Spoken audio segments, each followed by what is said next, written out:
Assalamualaikum warahmatullahi wabarakatuh. Salam sejahtera untuk kita semua. Perkenalkan, saya Trisna Levia dengan NIM C1F0180226, mahasiswi Fakultas Ekonomi dan Bisnis Universitas Jambi angkatan 2018. Pada kesempatan kali ini, saya akan membahas mengenai akuntansi syariah. Untuk mengetahui penjelasannya, mari kita simak video saya berikut ini. Akuntansi dalam bahasa Arabnya adalah al-muhasabah, berasal dari bersal dari kata masdar hasaba yuhasbu yang artinya menghitung atau mengukur. Secara istilah, al-muhasabah berbagai asal kata, yaitu tasabah yang berarti menjaga atau mencoba mendapatkan, dan juga berasal dari kata ihtisabah yang berarti mengharapkan pahala di akhirat. Dengan diterimanya kitab seseorang dari Tuhan, juga berarti menjadikan perhatian atau mempertanggungjawabkan. Jadi, akuntansi syariah adalah suatu sistem atau teknik dari suatu pencatatan penggolongan dan peringkasan, pelaporan dan menganalisa data keuangan yang dilakukan dengan cara tertentu yang dapat digunakan dalam pengambilan keputusan ekonomi atau perusahaan dengan menggunakan prinsip-prinsip syariah yang terkandung dalam nilai-nilai Islam. Menurut surah Al-Baqarah ayat 282, Allah memerintahkan untuk melakukan penulisan secara benar atas segala transaksi yang pernah terjadi selama melakukan muamalah. 3. Prinsip akuntansi syariah. 1. Prinsip pertanggungjawaban. Implikasi dalam bisnis dan akuntansi adalah bahwa individu yang terlibat dalam praktik bisnis harus selalu melakukan pertanggungjawaban apa yang telah diamanatkan dan diperbuat kepada pihak-pihak yang terkait, dan biasanya dalam bentuk akuntansi. 2. Prinsip keadilan, yaitu kata adil lebih bersifat fundamental dan tetap berpijak pada nilai-nilai etika syariah dan moral. 3. Prinsip kebenaran. Prinsip kebenaran ini sebenarnya tidak dapat dilepaskan dengan prinsip keadilan. Hubungan syariah Islam dengan akuntansi. Adapun kebaikan yang dapat kita dapatkan selaku akuntan syariah, apa saja kebaikannya? Berikut kebaikan yang akan kita dapatkan. 1. Dapat menggunakan prinsip sesuai syariat Islam yang merupakan kewajiban. 2. Adanya kebaikan dari akad-akad dalam akuntansi. 3. Kejelasan dan keadilan dalam pelaporan keuangan. 4.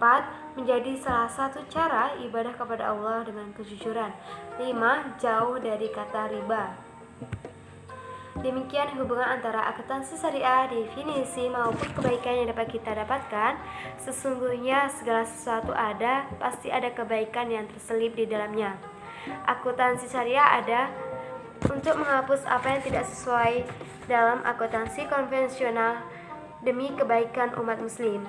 Jadi kita sebagai umat muslim seharusnya dapat menggunakan sistem sesuai syariat Islam dalam kehidupan sehari-hari. Perkembangan transaksi syariah. Tidak dapat kita pungkiri bahwa penerapan transaksi syariah ini diawali dari sistem perbankan syariah yang kemudian dilanjutkan dengan sektor-sektor lainnya. Sistem perbankan syariah sendiri memiliki rekam jejak yang sangat panjang. Diawali dari pendiri Midgamar Local Saving Bank di Mesir pada tahun 1963, yang mana pendirinya bank ini diterima sangat baik. Akan tetapi karena kekacauan politik di Mesir, akhirnya bank ini mengalami kemunduran. Oleh karena itu diambil alihlah dan direstrukturisasikan oleh pemerintah Mesir menjadi National Social Bank pada tahun 1972. Perkembangan tentang perbankan syariah ini terus berlanjut tidak hanya di Timur Tengah, termasuk pendirian Islamic Development Bank pada tahun 1975, tetapi juga di negara-negara Eropa seperti Luxembourg pada tahun 1978, Swiss pada tahun 1981, dan Denmark pada tahun 1983. Perkembangan yang sama juga terjadi di negara-negara Asia yang mayoritas penduduknya beragama Islam. Di Malaysia, Bank Syariah berdiri pada tahun 1983. Sementara di Indonesia baru masuk 9 tahun kemudian dengan berdirinya Bank Muamalah di Indonesia pada tahun 1991. Perkembangan akuntansi syariah di Indonesia tidak dapat dilepaskan dari proses pendirian Bank Syariah. Pendirian Bank Muamalah Indonesia atau BMI merupakan landasan awal diterapkannya ajaran Islam menjadi pedoman bermuamalah. Pendirian ini dimulai dengan serangkaian proses perjuangan sekelompok masyarakat dan para pemikir Islam dalam upaya mengajak masyarakat Indonesia bermuamalah yang sesuai dengan ajaran agama. Kelompok ini diprakarsai oleh beberapa orang tokoh Islam, Ikatan Cendekiawan Muslim Indonesia atau IKMI, serta Majelis Ulama Indonesia atau MUI yang pada waktu itu sekitar tahun 1990 sampai 1991. Itulah tadi penjelasan mengenai akuntansi syariah.